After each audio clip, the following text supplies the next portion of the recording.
اهلا بيكم ابطال الصف الثاني الثانوي. معاكم مستر يوسف النجار مدرس تاريخ وجغرافيا. طيب هنبدا مع بعض النهارده اول درس في منهج تانية ثانوي. المنهج بتاعنا بيتكلم عن ايه؟ بص يا بطل، المنهج بتاعك بيتكلم عن حاجه اسمها التنميه. تمام؟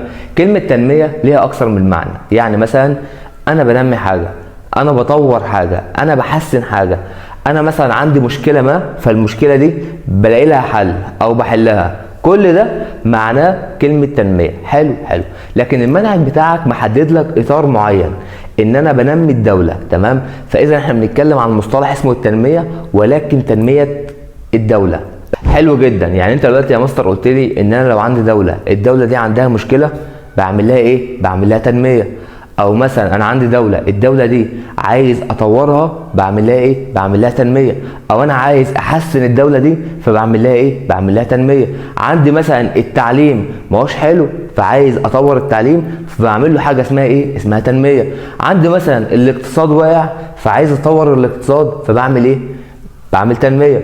فاذا مجال التنمية واسع جدا، ان انا اي مشكلة عندي او اي مجال عندي عايز يتطور او عايز احسنه، بعمل له حاجة اسمها تنمية.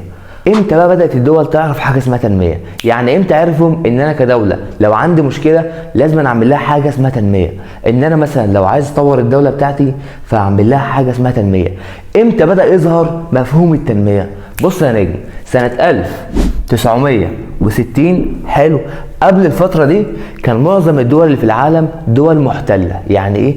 يعني كان دول الاحتلال مسيطرين عليهم، زي مثلا ما فلسطين اسرائيل محتلها، او زي مثلا ما كانت انجلترا محتله مصر، او فرنسا محتله مصر، او فرنسا محتله الجزائر. كان معظم الدول اللي في العالم دول محتله، يعني في دول معينه مسيطره عليهم. حلو. السؤال بقى، هو انا كدوله محتله، معنى ان انا محتله يبقى اذا في دوله داخله معايا في حرب، انا خسرت الحرب دي، ولكن عمال احاول ان انا اطلع الاحتلال ده من بلدي. فكل اللي انا بعمله ان انا قاعد بحاربهم، وبوم طخ، وهم يضربوا نار واحنا نضرب نار، وفي دمار زي اللي بيحصل فين؟ في فلسطين. هسألك سؤال، دلوقتي اهل فلسطين غرضهم في الحياة ايه؟ او هدفهم في الحياة ايه؟ والله يا مستر، هم هدفهم في الحياة ان هم ما يموتوش، يفضلوا عايشين وياكلوا ويشربوا. طب حلو. هل مثلا هدفهم ان هم مثلا التعليم عندهم متأخر فهيطوروا التعليم؟ مستر يطوروا ايه؟ هم اصلا ما عندهمش مدارس، هم اصلا المدارس اتدمرت. طيب هل مثلا الاقتصاد عندهم واقع او الفلوس عندهم قليله فعايزين يطوروا ده؟ مستر هم مش لاقيين ياكلوا، ده محتلين. بالظبط، ده اللي انا عايز اوصله لك، ان انا كدوله كنت دوله محتله، انا مش بفكر ازاي اطور الدوله بتاعتي او ازاي انمي الدوله بتاعتي. انا بفكر في حاجتين، اول حاجه ان انا افضل عايش واكل واشرب، تاني حاجه ازاي اخرج الاحتلال ده من بلدي. تمام؟ فاذا قبل فتره 1960 كان معظم الدول ما تعرفش مفهوم اسمه التنميه، لان كان كلهم ايه؟ محتلين. حلو. لكن في سنه 1960 كان معظم الدول بدات تاخد استقلالها. يعني ايه؟ يعني بدا الاحتلال يمشي. زي مثلا ما مصر كان انجلترا احتلتها 74 سنه، ولكن مشت سنه 1952. تمام؟ يعني الاحتلال ماشي قبل فترة 1960 بمدة قليلة. فإذا سنة 1960 كان معظم الدول اللي في العالم أخذت استقلالها. تمام؟ طيب أنا كدولة كان عندي واحد محاربني أو واحد بيحاربني، فكان طول اليوم بوم طخ. فإذا في دمار، صح؟ مفيش مستشفيات، مفيش مدارس، فكل الكلام من ده. طب الاحتلال مشى، أنا عايز أعمل إيه؟ عايز اطور الدولة، عايز انميها، عايز ابدا اصلح كل ده، عايز ارجع التعليم. مستر هو الاحتلال اللي مشى مش ممكن يرجع تاني؟ ممكن. فاذا انا عايز اكون دولة قوية عشان الدولة اللي احتلتني دي ما ترجعليش تاني. فاذا بدأوا يفكروا في مصطلح اسمه مصطلح التنمية. تمام؟ حلو جدا. يبقى مصطلح التنمية اول ما بدأ يظهر، ظهر سنة كام؟ ظهر سنة 1960. حلو. فاذا انا كدوله عايز اكون دوله قويه، عايز لما الاحتلال يجي تاني اقف في وشه، عايز اصلح المدارس، المستشفيات، كل اللي الاحتلال بوظه، صح؟ طب ان انا اشتري سلاح، ان انا اصلح اللي باظ، محتاج ايه؟ محتاج ماني، صح؟ حلو جدا. فاذا هبدا افكر في حاجه اسمها التنميه. التنميه ايه بقى؟ التنميه الاقتصاديه. تمام؟ مستر يعني ايه كلمه تنميه اقتصاديه؟ دي حاجة تانية ولا ايه؟ لا، نفس الحاجة، ده نوع من انواع التنمية. تمام؟ معناها ان انا ابدأ اصنع، ابدأ ابني مصانع، ابدا اصنع منتجات، ابدا اطلع معادن واصنعها، ابدا ازرع. فاذا لما ازرع واصنع هعمل ايه؟ هبدا ابيع، فلما ابيع هكسب فلوس، فالدوله بتاعتي هتبقى قويه. تمام؟ فاذا مفهوم التنميه الاقتصاديه نبدا نحط له جمله كده، ايه هي؟ هو استثمار الموارد، تمام، واعاده توزيع عائدها.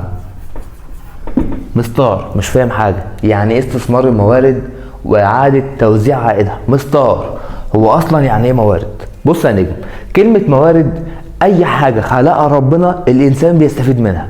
يعني مثلا التربه، مش التربه دي انا ممكن استغلها ان انا ازرع فيها؟ مش ربنا هو اللي عمل لي التربه دي؟ يبقى اذا التربه دي مورد. المعادن مين اللي خلقها؟ ربنا، احنا ما جيناش جنبها. المعادن دي موجوده في البحر، موجوده في الجبال، موجوده في الهضاب. مين اللي عمل كل الكلام ده؟ ربنا هو اللي عمله يا مستر. فاذا دي حاجه احنا ما اتدخلناش فيها، صح؟ احنا بنستفيد منها. انا ابدا استغل المعادن دي في الصناعه فاكسب فلوس. فاذا دي مورد ولا مش مورد؟ لا دي مورد، تمام، لان بستفيد منها. المزارع دي مش مثلا ربنا اللي خلاها؟ مش انا بستفيد منها؟ ايوه. الغابات مش بستفيد منها؟ الفحم، البترول، الغاز الطبيعي، مش كل دي حاجات ربنا هو اللي خلقها والانسان بيستفيد منها؟ فكل دي حاجات اسمها موارد. حلو. يعني ايه بقى تنميه اقتصاديه؟ ان انا ابدا استغل الموارد دي، ابدا اصنع الموارد دي. حلو. وبعد ما اصنعها ايه اللي هيحصل؟ مش انا الوقت لما اجيب المعادن واصنعها انا اكسب فلوس؟ انا الوقت لما ازرع، فلما ازرع هبيع اللي انا زرعته فاكسب فلوس؟ فاذا ان انا استثمر الموارد اللي عندي، انا كده بعمل حاجه اسمها ايه؟ بعمل حاجه اسمها تنميه اقتصاديه، ولكن بشرط ان الفلوس اللي انا اكسبها دي ابدا اوزعها على الشعب. حلو. يبقى انا عشان اعمل تنميه اقتصاديه محتاج اعمل حاجتين. اول حاجه اشوف الموارد اللي عندي، لو عندي تربه ازرعها، لو عندي معادن اصنعها، لو عندي بترول غاز طبيعي ابدا استخرجه وابيعه. حلو. يبقى انا استفاد من كل اللي عندي. لو عندي مثلا ثروه سمكيه ابدا اطلعها وابيعها. تمام. فاذا التنميه الاقتصاديه يعني ان انا استغل الموارد اللي عندي، ابدا استثمرها واكسب منها، وبعد كده اوزع الفلوس على الشعب. طب بما اني بوزع الفلوس على الشعب يبقى انا كده بحقق حاجه اسمها ايه؟ بحقق حاجه اسمها العداله. حلو. الاجتماعيه. اكتب الكلام ده عندك، مش موجود في الكتاب. تمام. ان انا ابدا اوزع الفلوس على الشعب بحقق حاجه اسمها ايه؟ اسمها عداله اجتماعيه. تمام. لاني بوزع بالتساوي، انا بكسب الفلوس بوزعها على الشعب بالتساوي. تمام. طيب انا نسيت حاجه. انا دلوقتي قلت ان انا عايز اعمل مصانع وعايز اصنع، انا عايز اعمل تربه وابدا ازرعها وعايز ازرع. مستار هو مين اللي بيزرع؟ الفلاح، يعني بشر، صح؟ مستار هو مين اللي بيبني المصانع؟ المهندس، يعني بني ادم، صح؟ طب وانا ينفع اصنع وينفع ازرع وينفع اعمل كل ده وانا اصلا ما عنديش بني ادم او بشر يقدروا يعملوا ده؟ والله لا. فاذا احنا اهملنا حاجه مهمه جدا وهي التنميه البشريه. يعني ايه يا مستر التنميه البشريه؟ هو انت يا معلم دلوقتي التعليم عندك وحش، ازاي هتطلع مهندس؟ ازاي هتطلع دكتور؟ مش هينفع، صح؟ فانا لازما اهتم بحاجه اسمها التنميه البشريه. ليه؟ عشان يبداوا يساعدوني في الصناعه، ابدا اعلم الناس. انا عندي الفلاحين ابدا اديلهم كورسات، ابدا ازود خبراتهم ان هم ازاي تزرعهم بالاسلوب الحديث، ازاي تطلعوا لهم منتجات حلوه. تمام. ازاي تعملوا مصانع، ابدا ادرب مهندسين، ابدا ادرب العمال اللي عندي، وابدا استثمر البشر. انا هنا كنت بعمل تنميه اقتصاديه، حلو، لكن هنا بعمل تنميه بشريه، يعني بنمي مين؟ بنمي البشر. اكتب دي عندك بقى. هو مين اللي بيعمل التنميه؟ الحيوان؟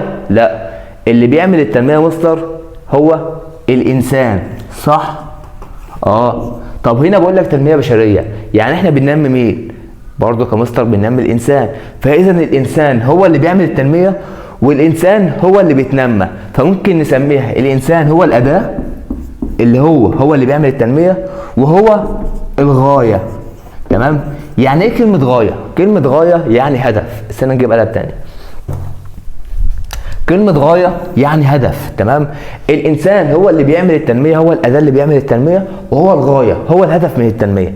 فكلمة تنمية بشرية دي إن أنا ببدأ أطور الإنسان، ببدأ أدربه، ببدأ أعلمه، أبدأ أعمل له مدارس إن هو يتعلم تعليم كويس، أبدأ أهتم بصحته. مستار. ايه علاقه الصحه بالتنميه؟ هو انا دلوقتي يا معلم نرجع بالزمن شويه كده سنه 2019 لما الناس جالها كورونا، ايه اللي حصل؟ قعدت في بيوتها صح؟ طب لما الناس قعدت في بيوتها الاقتصاد وقع، فاذا الناس لما صحتها اتاثرت الاقتصاد وقع صح؟ فانا ابدا اهتم بالبشر ان انا اعمل لهم مدارس، اعمل لهم مستشفيات، اهتم بصحتهم صح؟ طب انا لما ادرب الانسان وادربه وابدا اعلمه وازود وعيه، ايه اللي هيحصل؟ الانسان لما وعيه هيزيد هيشتغل فهيكسب فلوس، فاذا بعمل حاجه اسمها زياده تمام دخل الفرد. حلو. فلما يجي لك في الاسئله حاجه زياده دخل الاسره، زياده دخل الفرد، هتختار ايه؟ هتختار التنميه البشريه. تمام، حلو جدا. بس برضه نسيت حاجه مهمه، ايه هي؟ هو انا دلوقتي قلت لك ان احنا طورنا الانسان وعلمناه، حلو. قلت لك ان احنا صنعنا وعملنا. طب كلمه صناعه دي ان انا مثلا محتاج ان انا اعمل ايه؟ انا مثلا محتاج اصنع خشب. حلو. الخشب ده هجيبه منين؟ والله يا مستر الخشب بنجيبه من الشجر، فانا عشان اصنع خشب محتاج ان انا اقطع ايه؟ اقطع الشجر. طب هو انا لما اقطع الشجر ده هيضر البيئه؟ ليه؟ لان الشجر ده بيمتص ثاني اكسيد الكربون، بيمتص درجه الحراره، فانا لما اقطع الشجر ده درجه الحراره هترتفع، فلما ترتفع هيعمل حاجه اسمها احتباس حراري. حلو. ولو انت يا معلم ما تعرفش يعني ايه احتباس حراري، فهو لما بيحصل التلج اللي في القطب الشمالي والقطب الجنوبي بيسيح، فلما التلج ده بيسيح نسبة المية بترتفع، فالمدن الساحلية بتغرق. تمام، فإذا بيؤدي الكوارث. فإذا قطع الأشجار دي حاجة بتضر من البيئة. طب أنا صنعت بس في نفس الوقت بوظت البيئة، يعني بصلح من هنا وببوظ من هنا. أنا لما أعمل مصانع إيه اللي يحصل؟ بتطلع دخان، الدخان ده ملوث فبيأثر في البيئة. فإذا أنا برضو صنعت، عملت حاجة حلوة ولكن بوظت البيئة. أنا دلوقتي مثلا لما استخرج بترول وغاز طبيعي وفحم، هو البترول والغاز الطبيعي والفحم اللي موجود في الارض ده بيزيد ولا ثابت زي ما هو؟ لا يا مستر، احنا اتولدنا هو بكميه معينه في الارض، اكيد هيجي يوم وهيخلص. تمام. طيب انا لما اطلعهم كلهم واستغل كل اللي في الارض ده، الناس اللي جايه بعد كده هيلاقوا حاجه؟ لا مش هيلاقوا. فاذا برضو انا صلحت من حته، ولكن الاجيال الجايه اللي بعد كده ما سبتلهمش حاجه، فاذا انا بصلح من هنا وبدمر من هنا صح؟ فبدا العلماء تقول لك ايه يا ابني التخلف اللي انتوا بتعملوه ده؟ تخلف ليه؟ ما احنا بنصنع. ليه تخلف؟ ما احنا بنعلم البشر. هو احنا فين التخلف في كده؟ فين التخلف؟ قال لهم لا، انتوا بتصلحوا من حته ولكن بتبوظوا من حته تانيه. قالوا له يعني ما نصنعش؟ قال لهم لا، انتوا هتصنعوا وهتعلموا البشر ولكن بشروط معينه. فبدا يظهر عندي مفهوم اسمه التنميه المستدامه. حلو. التنميه المستدامه يعني ايه بقى كلمه تنميه مستدامه دي؟ من اسمها كلمه مستدامه في اللغه العربيه يعني ايه؟ يعني دائم، يعني حاجه اسمها مستمره. حلو. كلمه تنميه مستدامه يعني مستمره. يعني انت يا معلم عايز تصنع، عايز خشب هديك، عايز ميه هديك، عايز بترول فحم غاز طبيعي هديك، ولكن بنسبه معينه. هديك اللي انت محتاجه، تمام، هديك اللي انت محتاجه ولكن دون الاضرار بالاجيال القادمه. حلو. يعني انت يا معلم عايز تزرع هديك ميه، عايز تصنع هديك معادن وبترول وفحم، ولكن بنسبه معينه، هديك على قد اللي انت محتاجه. تمام، من غير ما اضر الناس اللي جايه بعدك، لازم اسيب لهم حاجه. تمام. فالتنميه المستدامه دي بتعمل على استثمار التنميه، ان احنا نخليها ايه؟ تفضل موجوده. انا مش بصنع او بعمل تنميه للوقت بس، مش بعمل للجيل الحالي بس، لا انا بعمل للجيل الحالي والجيل القادم. انا لو التنميه اللي انا بعملها لمده 5 سنين، لمده 10 سنين، ما تتسماش تنميه. التنميه لازم بعملها لمده 30 سنه، لمده 100 سنه. فاذا كلمه تنميه مستدامه يعني انها تفضل مستمره. حلو. ده اول حاجه، ان انا لما اجي اعمل تنميه بهتم بحقوق الاجيال القادمه، وان التنميه دي مش للوقت الحالي بس، لا دي للوقت الحالي والوقت القادم والمستقبل. حلو. طيب ليه حاجه تانية بقى؟ انا دلوقتي قلت انا لما باجي اصنع بقطع الاشجار فبضر البيئه. تمام. انا لما باجي مثلا اعمل مصانع بضر البيئه. انا عملت عربيات ودخلت التكنولوجيا، العربيات دي بتطلع هواء، الهواء ده بيلوث البيئه. قال لك لا، احنا هنخليك تصنع ولكن بشروط. يعني مثلا انت لو بتعمل مكن، المكن ده بيصنع بس بيضر البيئه، انا هخليك تعمل نفس المكن ولكن بشروط معينه. ايه هو؟ ان المكن ده هخليه ما يضرش البيئه. حلو، هحط لك شويه شروط ومعايير تبدا تعمل ايه؟ تبدا تتبعها. حلو حلو، يعني انت هتصنع وهتعمل ايه؟ وهتنمي البشر ولكن بشروط معينه تخليك ما تضرش البيئه. يعني كلمه تنميه مستدامه دي اعم واشمل من التنميه الاقتصاديه ومن التنميه البشريه. طب ليه اعم واشمل؟ لان فيها انت هتعمل تنميه اقتصاديه وهتعمل تنميه بشريه وهتحافظ على البيئه. ركز على الجمله دي، هنحافظ على البيئه. فاذا احنا في التنميه الاقتصاديه صنعنا وزرعنا ولكن ما اهتمناش بالبيئه. في التنميه البشريه علمنا البشر واهتمنا بيهم ولكن ما اهتمناش بالبيئه.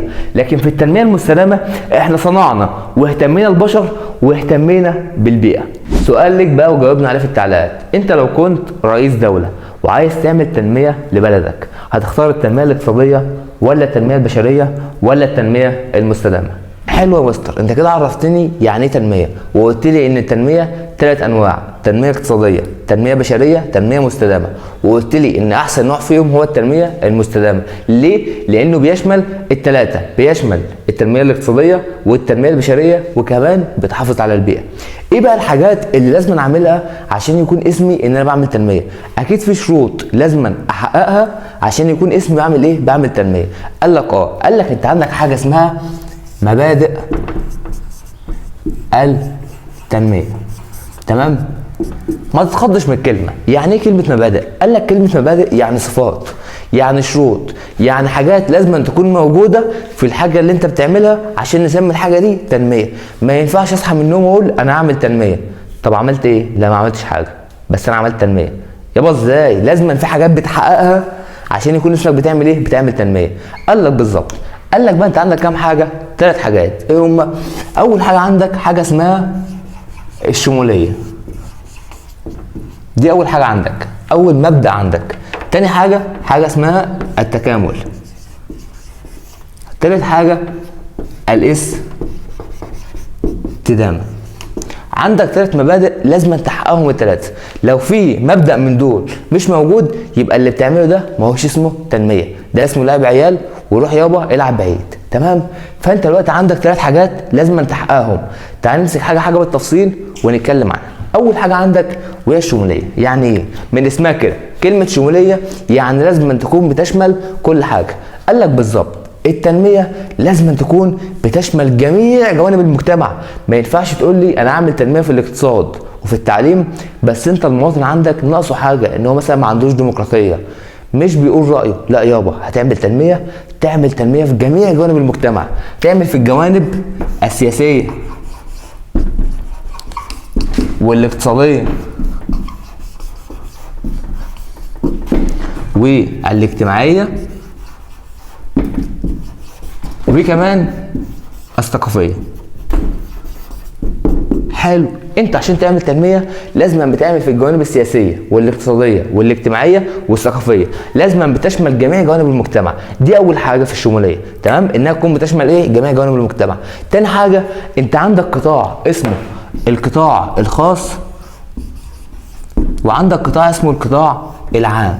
يعني ايه؟ ولا مش انت عندك في مدارس حكوميه اللي هي تبع الحكومه وعندك في مدارس خاصه اللي هي تبع افراد معاهم فلوس؟ بالظبط. عندك بقى المدارس الحكوميه دي القطاع العام. تمام؟ ليه؟ لان دي تبع الحكومه، ملكيه عامه، فدي تبع القطاع العام. بس عندك في مدارس خاصه، تمام، دي تبع القطاع الخاص لانها ملك افراد، واحد معاه فلوس فبيفتح مدرسه. تمام؟ فدي ملكيته، فدي اسمها ملكيه ايه؟ ملكيه خاصه او قطاع خاص. انا دلوقتي واحد عايز اعمل تطوير او تنميه، ينفع اجي اقول لك انا هنمي التعليم هعمل في المدارس الحكوميه بس؟ ما ينفعش. طب ينفع مثلا اجي اقول لك انا عايز اطور المستشفيات فهنمي وهطور المستشفيات الحكوميه وهسيب المستشفيات الخاصه بس؟ ما ينفعش. فانا لما اجي اعمل تنميه لازم بطور القطاع العام ولازم بطور القطاع الخاص. حلو، ده اول حاجه. طب مستر، هو مين اللي بيعمل التنميه؟ الحكومه؟ قال لك لا، شرط اساسي ان لما تيجي تعمل تنميه ان يشارك فيها جميع افراد المجتمع. امال اسمها شموليه ليه؟ ما هي شموليه دي يعني بتشمل كل حاجه، بتشمل جميع افراد المجتمع. انت لما تيجي تعمل تنميه لازم جميع افراد المجتمع يشاركوا معاك، سواء القطاع العام او القطاع الخاص، القطاع الخاص او القطاع العام. تمام؟ يعني ايه يا مستر؟ بص يا بقى افهمك. انت دلوقتي عندك مثلا معظم الشعب بيكون مثلا حالته الماديه وحشه او مش لاقي ياكل. تمام؟ فعندك في وزاره اسمها وزاره التضامن الاجتماعي. وزاره التضامن الاجتماعي دي بتعمل ايه؟ قال لك ان دي بتساعد الناس الغلابه، الناس اللي مش معاها فلوس، بتقدم لهم مساعدات. ركز معايا بقى، وزاره التضامن، كلمه وزاره يعني تبع الحكومه ولا اشخاص؟ لا، وزاره تبع الحكومه، فاذا ده قطاع عام. صح. طيب، وعندك في جمعيات برضو بتساعد الاشخاص اسمها الجمعيات الخيريه، بس دي اللي بيعملها الاشخاص، ناس معاها فلوس. تمام؟ بتبدا تقول لك انا اعمل جمعيه ابدا اساعد الناس اللي محتاجه. طب اشخاص معاهم فلوس، ده كده قطاع عام ولا قطاع خاص؟ لا، ده كده قطاع خاص. السؤال بقى بيجي ازاي؟ بيجي يقول لك بقى تعاونت وزاره التضامن الاجتماعي مع الجمعيات الخيريه لحل مشكله معينه. اوبا، وزاره التضامن الاجتماعي ده قطاع عام مع جمعيات خيريه ده قطاع خاص. لما يجي لك في السؤال قطاع عام وقطاع خاص اتعاونوا مع بعض، تعرف ان دي قصده هنا مبدا الشموليه. تمام؟ يبقى مبدا الشموليه اول حاجه ان انا اشمل جميع جوانب المجتمع، تاني حاجه ان يشارك في الشموليه القطاع العام مع القطاع الخاص، الاثنين بيساعدوا. اديك تركيه تانيه او سؤال تاني، لما يجي يقول لك مثلا طلاب الثانويه العامه المتفوقين، تمام، حصلوا على منحة من الجامعات الأهلية. اوبا، يعني ايه الكلام ده يا مستر؟ ولا طلاب الثانوية العامة دي حاجة عامة ولا حاجة خاصة؟ هم ثانوية عامة في مدارس حكومية، فإذا مدارس حكومية يبقى ده قطاع ايه؟ قطاع عام. تمام؟ طيب، الجامعات الأهلية يعني ايه جامعة أهلية؟ جامعة أهلية دي يعني في ناس معاها فلوس، تمام، بتفتح جامعة بيخشها بقى حاجتين، لا إما واحد جايب مجموع وحش فهي بتكون مجموعها قليل شويه فبيدخلها بفلوس. تمام؟ لا اما واحد تاني متربي بقى في ايجيبت وبابي ومامي وكلام من ده، فمش هينفع يختلط مع مين؟ مع الناس الغلابه اللي زينا، فبيروح جامعه فيها فلوس. حلو. فاذا الجامعه دي اللي يهمني انك تعرف انها قطاع خاص مش قطاع عام، لانها ملك الافراد، ما هيش جامعه حكوميه زي الجامعات اللي ملك للدوله. تمام؟ لما انا عندي بقى القطاع العام، القطاع الخاص قصدي، اللي هو الجامعه الاهليه، تمام، بيبعت منحه لطلاب الثانويه العامه اللي هم في القطاع العام اللي هو في المدارس الحكوميه. طيب، هنا الجامعات دي مش ده تعليم؟ يعني تطوير اهو، صح؟ طب وهنا مدارس الثانويه مش ده تعليم؟ يعني تطوير، صح؟ لما انا عندي القطاع الخاص يشارك مع القطاع العام في تطوير الطلاب اللي هو التعليم، يبقى انا عندي دلوقتي قطاع خاص وقطاع عام، يبقى ده اسمه ايه؟ شموليه، لانه بيشمل القطاع الخاص والقطاع العام. فاي حاجه تجيلك فيها قطاع خاص وقطاع عام هتقول له ايه؟ شموليه. طيب، ده كده اول مبدا عندي. تاني مبدا عندي هو التكامل. يعني ايه يا مستر؟ ولا هو انت دلوقتي عندك لو التعليم كويس بيأثر في الاقتصاد؟ ولو التعليم وحش بيأثر في الاقتصاد؟ اكيد. انا عندي التعليم كل ما يكون كويس كل ما الاقتصاد يرتفع. طب انت لو عندك الاقتصاد كويس وبتكسب فلوس هيأثر في التعليم؟ ايوه برضه، لان لما يكون معايا فلوس هعرف اعمل مدارس كويسه، فهعرف اعمل تعليم كويس، هعرف اقبض المدرسين، كل الكلام من ده. فاذا التعليم بيأثر في الاقتصاد والاقتصاد بيأثر في التعليم. طب عندك الصحه، هل مثلا العمال لما يكون صحتهم كويسه هيشتغلوا؟ اكيد. طب لو صحتهم وحشه مش هيشتغلوا. يبقى اذا الصحه بتاثر في الاقتصاد. فانت عندك بقى الصحه والتعليم والاقتصاد الثلاثه بيعملوا ايه؟ بينهم علاقه متبادله، الثلاثه بيكملوا بعض. شفت كلمه بيكملوا بعض دي؟ ده عندي مبدا اسمه مبدا التكامل، ان لازم أن تكون التنميه بتكمل بعضها. ان انا ما ينفعش لما اجي اعمل تنميه اقول لك انا ههتم بالاقتصاد ولكن مش ههتم بالتعليم. لا، هتهتم بالاقتصاد تهتم بالتعليم، لان الاثنين بيكملوا بعض. ما ينفعش اهتم بحاجه على حساب حاجه ثانيه. حلو. يبقى اذا مبدا التكامل ده ان انا لازم اهتم بكل الجوانب. السؤال بيجي ازاي؟ يعني عشان ما اتلخبطش، السؤال بيجي لي ازاي؟ دي اللي تهمني. انت دلوقتي لما يجي يقول لك مثلا الدوله، تمام،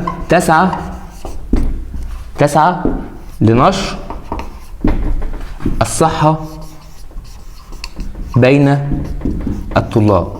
تمام. اول حاجه كده يا مستر، اول حاجه هنا بقول لك الدوله يعني هيئه واحده، تمام، اللي هي الحكومه. حلو. كلمه حكومه او هيئه واحده يبقى كده دي شموليه ولا تكامل؟ لا يا مستر، انت قلت لي الشموليه هي ان انا يكون معايا هيئتين، القطاع العام والقطاع الخاص، ده هيئه واحده بس، يبقى اذا ده مش الشموليه. تمام، نستبعدها. طيب، تسعى لنشر الصحه، يبقى كده ده مجال الصحه. حلو. بين الطلاب دول بيتعلموا؟ ايوه بيتعلموا. يبقى اذا كده انا بعمل تكامل بين الصحه والتعليم، لان هم لما يكونوا صحتهم كويسه هيتعلموا. طب مستر ما ايه العلاقه؟ ما انا مثلا وانا صغير كان المدرس يقول لي لو عندك برد لو بتموت هتيجي الدرس، يعني هتيجي. ولا فاكر ايام كورونا ايه اللي حصل؟ المدارس وقفت، المدارس اتلغت، صح؟ فجاه لقيت نفسك يعني كبرت وبقيت كتكوت كبير وكلام من ده. ليه؟ لان الصحه بتاثر في الطلاب. ايام كورونا الشغل وقف، التعليم وقف، كل حاجه وقفت، فانا الصحه عندي بتاثر في الطلاب. فهنا بيقول لك ايه؟ الدوله تسعى لنشر الصحه بين الطلاب. ممكن تجي لك بطريقه ثانيه، يقول لك الدوله برضك تسعى، تمام، لتدريب الفلاحين، بتعلمهم ازاي يزرعوا كلام من ده بالطرق الحديثه. ايه العلاقه ده بده؟ ولا تدريب، كلمه تدريب يعني تعليم، تمام، تدريب يعني تعليم، يبقى انا كده اهتميت بمجال التعليم. تمام. الفلاحين، مش الفلاحين دول بيزرعوا؟ طب هم لما يزرعوا مش بيجيبوا فلوس؟ بيجيبوا فلوس. طب طالما فلوس يبقى ده مجال ايه؟ الاقتصاد، صناعه، زراعه، تجاره، اقتصاد. تمام.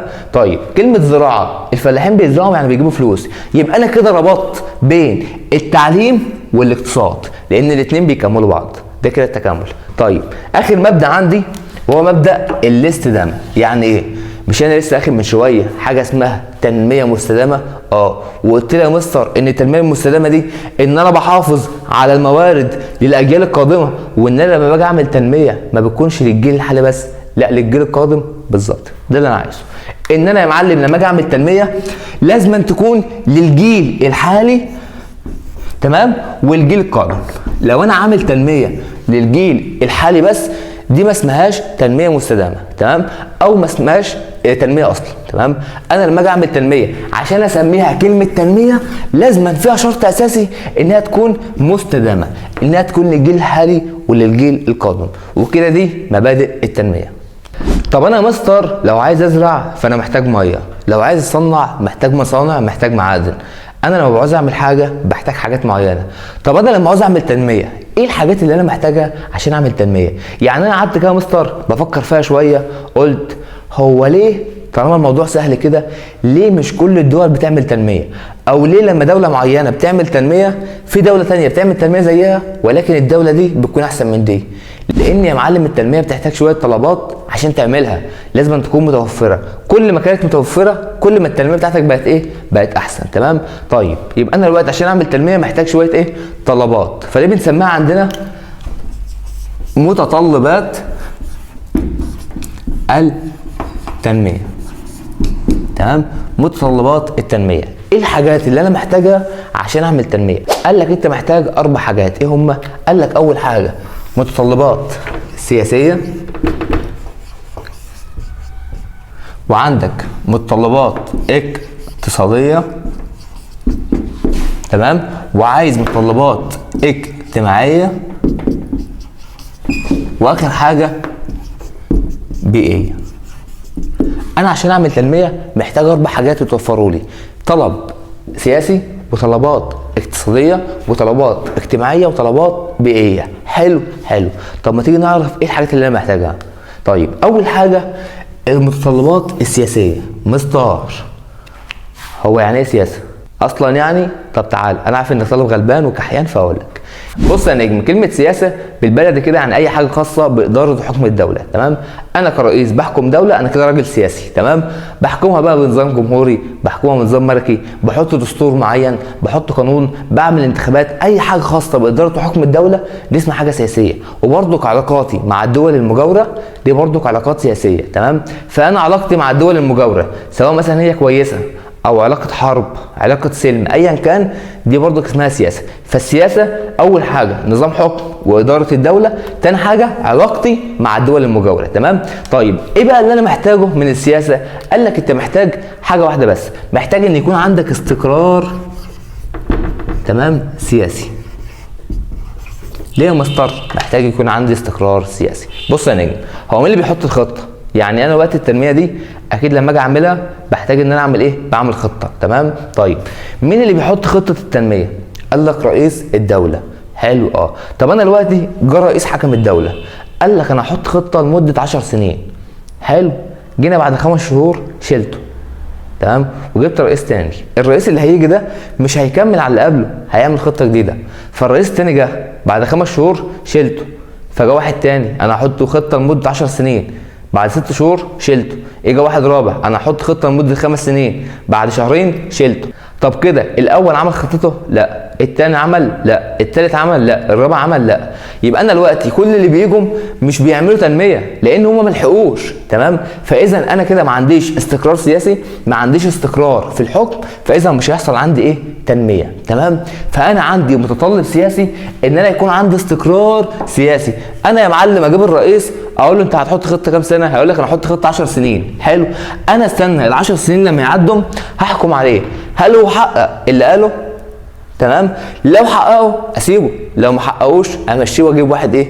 غيره. تمام. طيب ده اول حاجه اللي هو ايه؟ المتطلب السياسي، ان انا يكون عندي ايه؟ استقرار سياسي. حلو. ده اول حاجه. طيب تاني حاجه عندي بقى متطلب اقتصادي. يعني ايه؟ لما اجي اكلمك على الاقتصاد هقول لك محتاج منك حاجتين. اول حاجه يابا يكون عندك راس مال. تمام. يكون عندك ماني. تاني حاجه يكون عندك ايدي عامله. تمام. وتكون ذو خبره. يعني ايه الكلام ده؟ ولا هو انت دلوقتي قلت لما اجي اعمل تنميه بعمل مدارس، بعمل مستشفيات، بعمل كباري، بعمل طرق، هو انت ينفع تعمل كل الكلام من ده من غير ما يكون معاك ماني، من غير ما يكون معاك فلوس؟ لا ما ينفعش. يبقى اذا عشان تعمل تنميه لازم يكون معاك ايه؟ معاك فلوس، صح؟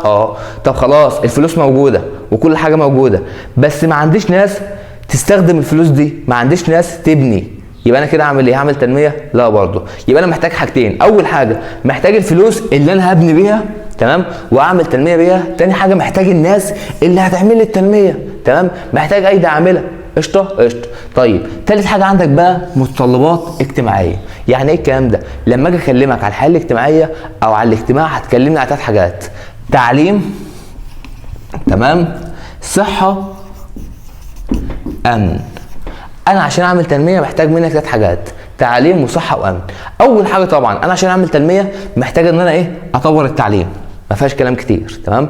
لازم اطور التعليم. رقم 1 عشان تعمل تنميه في اي دوله ان يكون التعليم رقم 1، انك تهتم بالتعليم. حلو.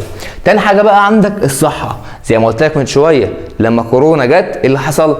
الناس صحتها اتاثرت فقعدوا في البيت فالاقتصاد وقع، فانا لازم اهتم بالصحه. تمام. تالت حاجه بقى وركز معايا: الامن.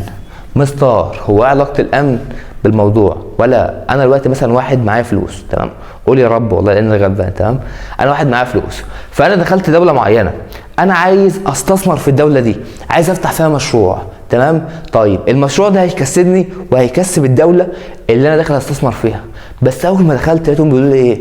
خد بالك البلد دي فيها حراميه، يعني اول ما هتمشي كده هتطلع ناس تسرق المشروع بتاعك. انا ايه اللي اعمله؟ انا هجري، صح؟ اكيد مش هفتح مشروع بفلوسي وخاطر في بلد فيها حراميه، فانا لازم يكون عندي ايه؟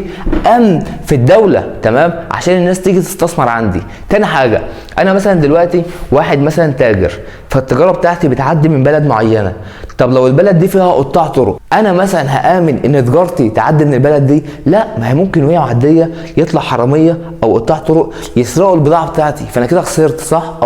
فانا عشان اعمل تنميه في بلد معينه محتاج يكون فيها امن، محتاج يكون فيها صحه، محتاج ان انا اطور ايه؟ التعليم. حلو جدا. اخر حاجه معايا وهي المتطلبات البيئيه، ودي هنتكلم فيها عن حاجه واحده وهي ترشيد الاستهلاك. تمام. ترشيد الاستهلاك يعني ايه يا مستر؟ يعني يابا انت عايز تعمل تنميه اعمل تنميه، ولكن بشرط معين. عايز ميه هديك لكن على قدك، تستخدم كميه قليله. عايز بترول هديك ولكن على قدك، تستخدم كميه قليله. تمام؟ عايز معادن، عايز غاز، عايز اي حاجه هديك، ولكن لما تيجي تستخدم بكميه ايه؟ قليله. ترشيد الاستهلاك يعني تحافظ على استهلاكك. تمام؟ طيب دي كده المتطلبات البيئيه. اتكلمنا عن 4 حاجات: ان انا محتاج استقرار سياسي، ان انا محتاج راس مال وايدي عامله وتكون ذو خبره. تمام؟ ان انا محتاج تعليم وصحه وامن، وان انا محتاج ان انا ارشد الاستهلاك بتاعي. تمام؟ طب مستر انا واحد داخل ادبي على اساس ان انا هدرس جبال، بحار، محيطات، انهار، سحابات، حاجات من دي. ايه علاقه التنميه والتطوير والاقتصاد بالجغرافيا؟ انا داخل ايه اللي يخليني ادرس الكلام من ده؟ ايه علاقه التنميه بالجغرافيا؟ تمام؟ تعال اقول لك بقى. حلو جدا. علاقه التنميه بالجغرافيا، اول حاجه يا معلم عايزك تعرفها هو ايه اصلا علم الجغرافيا ده. انا قلت لك يعني ايه تنميه، صح؟ ايه بقى هو علم الجغرافيا؟ بص، قال لك ان علم الجغرافيا هو علم دراسه، تمام، علم دراسه الاقليم. تمام؟ يعني ايه اقليم؟ علم دراسه المكان. تمام؟ علم دراسه المكان. مستار يعني ايه اقليم؟ بص يا معلم، اقليم ده يعني مكان، منطقه، حاره، قشطه قشطه، ولكن بتتميز بصفات طبيعيه او صفات بشريه. هو اول يعني ايه طبيعيه؟ صفات طبيعيه ده اي حاجه خلقها ربنا. صفات بشريه اي حاجه هو اللي عملها الانسان. حلو حلو. حاجات طبيعيه يعني مثلا عندك مصر اهي، تمام؟ دي مصر. حلو. عندك هنا حاجه اسمها نهر النيل. نهر النيل ده كان نزل كده لحد حته اسمها اثيوبيا. حلو. نزل لحد فين؟ لحد اثيوبيا. كل الدول اللي حوالين نهر النيل دي ده بنسميه اقليم نهر النيل. تمام؟ فممكن الاقليم ده يكون دول. حلو. وممكن مثلا مصر عندها هنا حاجه اسمها قناه السويس. قناه السويس بيطل عليها بورسعيد، الاسماعيليه، السويس، 3 محافظات. المحافظات اللي حوالين قناه السويس دي بنسميها اقليم قناه السويس. تمام؟ فاذا ممكن يكون دول، ممكن يكون محافظات. عندك مثلا البحر المتوسط. تمام؟ البحر المتوسط عليه دول. تمام؟ فده بسميه اقليم البحر المتوسط. فده يعني مثلا عندك نهر النيل، دي حاجه طبيعيه خلقها ربنا. تمام؟ فده بيتميز بحاجه طبيعيه فسميناه اقليم البحر المتوسط. تمام؟ اقليم نهر النيل. عندك البحر المتوسط ده حاجه طبيعيه اللي خلقها ربنا فبنسميه اقليم البحر المتوسط. يبقى الدول اللي حوالين البحر المتوسط. عندك قناه السويس دي حاجه ايه؟ طبيعيه. تمام؟ فبنسميها اقليم قناه السويس. تمام؟ فاذا انا عندي الاقليم حاجه بتتميز لا اما بصفه بشريه لا اما بصفه طبيعيه. تمام؟ طيب معذره قناه السويس حاجه بشريه لان اللي عملها الانسان. تمام؟ اللي حفر قناه السويس مين؟ الانسان. فهو بيتميز بحاجه طبيعيه او بحاجه ايه؟ حاجه بشريه. حلو حلو. فاذا علم الجغرافيا ده هو علم دراسه المكان، علم دراسه الاقليم. ان انا كجغرافي بنزل ادرس الاقليم ده بس بحاجه معينه، ان انا بجمع، تمام، عنه معلومات. تمام؟ يعني انا بنزل ادرس الاقليم وبجمع عن المكان ده معلومات. تمام؟ طيب خد لك بقى كلمه جمع المعلومات دي عشان انا هحتاجها دلوقتي. هو انا دلوقتي كفرد عايز اعمل تنميه، ينفع انزل في مكان معين اعمل فيه تنميه من غير ما يكون عندي معلومات عن المكان ده؟ ازاي؟ مش فاهم. تعال اقول لك. انا دلوقتي واحد نازل عايز اعمل مدارس. حلو. تمام؟ فينفع انزل في منطقه معينه، مثلا المنطقه دي هقول لك انا عامل مدرسه هنا ومدرسه هنا ومدرسه هنا ومدرسه هنا ومدرسه هنا. طب افرض اصلا المنطقه دي ما فيهاش اطفال، ما همش اصلا محتاجين المدارس دي، يبقى انا كده عملت مدارس كتير على الفاضي، صح؟ لكن المنطقه دي فيها شباب اكتر من الاطفال، فبدل ما كنت المفروض ان انا اعمل مدارس، لا، الشباب دول محتاجين يشتغلوا فانا اعمل لهم مصانع تدخل لهم فلوس، صح؟ فمعلومه بقى المنطقه دي فيها اطفال ولا فيها شباب، المعلومه دي اللي بيجيبها لي مين؟ الجغرافيا. ليه؟ لان لسه قايل لك بنجمع عن المكان ده معلومات، بعرف مين اللي موجود فيه، هل هم شباب، هل هم اطفال، هل هم كبار سن. تمام؟ فاللي بيجمع لي معلومات عن المكان الجغرافيا. وانا لما باجي اعمل تنميه بحتاج المعلومات بتاعه المكان ده. طب انا دلوقتي مين اللي هيساعدني ويجيب لي المعلومات؟ الجغرافيا. طب يبقى كده في علاقه ولا لا؟ في علاقه، لان انا لما باجي اعمل تنميه بحتاج معلومات، المعلومات دي اللي بيجيبها لي مين؟ الجغرافيا. فاذا كده في علاقه بين علم الجغرافيا وعلم التنميه. قشطه قشطه. فعندك بقى تعريف اسمه تعريف جغرافية التنمية. تمام، تعريف جغرافية تمام التنمية. حلو، يعني ايه جغرافية التنمية دي؟ قال لك دي فرع من فروع الجغرافيا البشرية. يعني ايه؟ بص يا معلم، انت عندك الجغرافيا لها فروع كتير، فقسمناها جغرافيا طبيعية وجغرافيا بشرية. الطبيعية زي مثلا جغرافية المناخ، جغرافية اي حاجة خلقها ربنا، جبال، بحار، محيطات، دي حاجات طبيعية. تمام. وعندك جغرافيا تانية بشرية زي الجغرافيا السياسية، جغرافية السكان، جغرافية مثلا التنمية. تمام. الجغرافيا الطبية، اي حاجة خاصة بالسكان، اي حاجة خلقها البشر، دي بنسميها ايه؟ فرع من فروع الجغرافيا البشرية.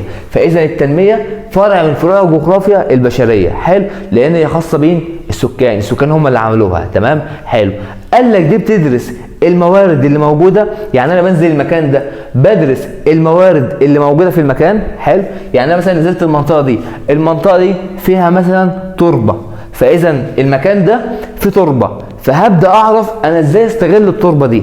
هستغلها في ايه؟ في الزراعه. حلو، بس ممكن يا مستر وانا بزرع يقابلني مشكلات، يعني مثلا الميه قليله، فقال لك انها علم بيدرس اول حاجه بيعرف الموارد. تمام، وازاي يستغل الموارد دي ويعرف المشكلات اللي هتقابلك وازاي تحلها. تمام. حلو، انا مثلا المنطقه دي فيها معادن، فانا كجغرافية التنمية لازم انزل واعرف ان المنطقه دي فيها معادن عشان ابدا استغلها وابدا اصنع، وكمان اعرف ايه المشكلات اللي ممكن تقابلني وابدا احل المشكلات دي. حلو، فده كده تعريف جغرافية التنمية. عندك بقى برضو تعريفين تانيين مهمين. تعريف اسمه إدارة الموارد. تمام، إدارة الموارد، وحاجة تانية اسمها التخطيط. حلو، يبقى انت عندك إدارة الموارد وعندك ايه؟ التخطيط. طب يعني ايه إدارة الموارد؟ هو دلوقتي يابا انا قلت لك ان انا عندي موارد، زي مثلا عندي معادن، عندي بترول، تمام، عندي فحم، حلو، عندي بقى تربة، عندي مية، كل الكلام من ده. انا دلوقتي اداره الموارد ان انا اجيب الموارد دي واشوف ازاي هستغلها. حلو، ان انا استغلها احسن استغلال، ان انا ما اهدرش الموارد دي، ان انا استغلها بكميه قليله عشان احافظ على الاجيال القادمه. تمام، فكلمه اداره الموارد دي ده معناه ان انا ازاي استغل الموارد دي. انا بدير الموارد. تمام، بشوف الموارد اللي عندي دي بجيبها ان انا استغلها احسن استغلال. حلو. كلمه بقى التخطيط يعني ايه؟ هو انا يابا ينفع اقوم الصبح من النوم اقول لك انا عايز اعمل تنميه؟ لا مستر، انا عشان اعمل تنميه بخطط لها، صح؟ انا عشان احل مشكله عندي بخطط لها. فكلمه تخطيط هو تغيير وضع غير مرغوب فيه او حل مشكله او السعي للتنميه. تمام، انا عشان اعمل تنميه لازم بخطط للتنميه دي، انا عشان احل مشكله لازم اخطط انا ازاي احل المشكله. تمام، طيب يبقى الوقت التخطيط ان انا ازاي احل المشكله. انا عندي مثلا البلد بتاعتي فيها مشكله، مثلا ان النور بيقطع، فهعمل ايه؟ هبدا احط خطه ازاي احل المشكله. انا عندي مثلا ان التعليم متاخر، فابدا احط خطه ازاي اطور التعليم. تمام، فدي كده تعريفين اللي هو اداره الموارد والتخطيط. اخر حاجه عندك في الدرس، عارف اني طولت عليك ولكن بنشرح بالتفصيل وما سبتلكش كلمه حرفيا، بنجيب من بين السطور. تمام، وشغالين شغل ربط ونواتج تعلم واستنتاجات، شغل بالنظام الجديد. حلو. اخر حاجه عندك واخر جزء هو مجالات التنميه. قال لك ان التنميه دي ليها 3 مجالات. اول حاجه تنميه الموارد البيئيه، تاني حاجه عندك تنميه بشريه، تالت حاجه عندك تنميه اقتصاديه. تنميه الموارد البيئيه يعني ايه؟ قال لك ان تنميه الموارد البيئيه ان انا لما اجي اعمل تنميه بحط شروط معينه او بحط حاجه اسمها مؤشرات. يعني ايه؟ يعني مثلا يا معلم انا هخليك تصنع ولكن بشروط. انت لما تيجي تعمل مصنع، المصنع ده يكون في منطقه فاضيه، تمام، ما يكونش وسط السكان عشان ما تضرش السكان دي. انت لما تيجي تعمل مثلا عربيه، تمام، العربيه دي حاول تخليها بالكهرباء مش بالبنزين عشان توفر ايه؟ توفر اولا طاقه، تاني حاجه تحافظ على البيئه. تمام، انت لما تعمل مكن عشان تزرع، لما تيجي تعمل مكن او كلام من ده للصناعه، لازم ان المكن ده يكون بشروط معينه او بمؤشرات معينه بحطها عشان احافظ على البيئه. تمام، انت لما بتيجي تزرع لازم تزرع مثلا بالتنقيط. تمام، زراعه التنقيط دي بتحافظ على الارض، فلما تيجي تزرع هقول لك تزرع ازاي، احط لك شروط تزرع بيها عشان تحافظ على التربه دي للاجيال القادمه. تمام؟ دي حاجه اسمها تنميه الموارد البيئيه. وطبعا التنميه البشريه اللي هو زياده دخل الاسره وان انا اطور البشر، والتنميه الاقتصاديه ان انا اصنع واستغل الموارد وابدا اصنعها وابدا ابيعها وابدا اوزع على الافراد، ودي احنا اتكلمنا عليها في اول الدرس. كده يا بطل نكون خلصنا الدرس كله. اتمنى ما اكونش طولت عليك. لو في عندك حاجه مش فاهمها او عندك سؤال ما انتش فاهمه، حتى لو كنت ما انتش طالب عندي وعند اي مدرس تاني، ابعت لي على الرقم اللي يظهر على الشاشه وهشرحها لك وهجاوبك بنفسي. تمام؟ مفيش اي مشكله خالص. احنا كلنا اخوات وبحاول على قد ما اقدر ان انا اساعدكم. ولو انت حابب تشترك معانا اونلاين، يعني بنقدم بجد عظمه. تمام؟ شرح كل اسبوع واستنتاجات وربط ونواتج تعلم وتحليل وحل كل الكتب، وبص يعني مروق عليكم. تمام؟ فلو حابب تشترك معانا اتواصل مع الرقم اللي يظهر على الشاشه. ولو انت من دمياط تمام وقريب مننا عايز تنزل معانا في السنتر وتشوفنا وش لوش، اتواصل برضك مع نفس الرقم وهنبلغك الاماكن اللي احنا موجودين فيها، وتقدر تنورنا وتشرفنا وتشوف الشغل بنفسك. اشترك في القناه لو ما اشتركتش عشان باقي الدروس لما تنزل لك تمام يجي لك اشعار انها نزلت. وابعت الفيديو لاصحابك وخليهم هم يستفادوا، واتمنى تكون انت استفدت. السلام عليكم.